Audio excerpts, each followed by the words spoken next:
Hi viewers, I am Alfie. I am 10 years old. আজ আমি তোমাদের শেখাবো ইংরেজি অ্যালফাবেট।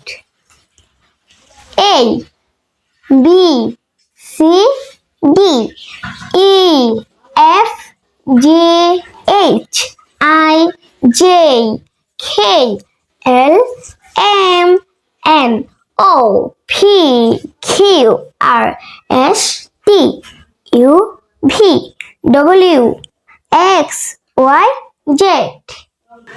চলো আবার আমরা শিখে নিই কিভাবে উচ্চারণ করতে হয়।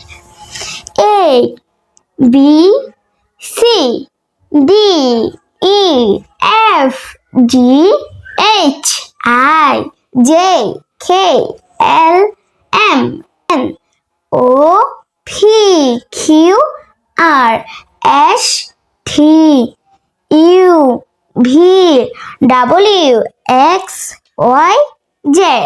ও ছোট্ট বন্ধুরা, আমরা এখন শিখে নিলাম ইংরেজি বড় হাতের অ্যালফাবেট গুলো। আগামী পর্বে আমরা শিখবো অ্যালফাবেট ছোট হাতের অক্ষরগুলো। তো বাই।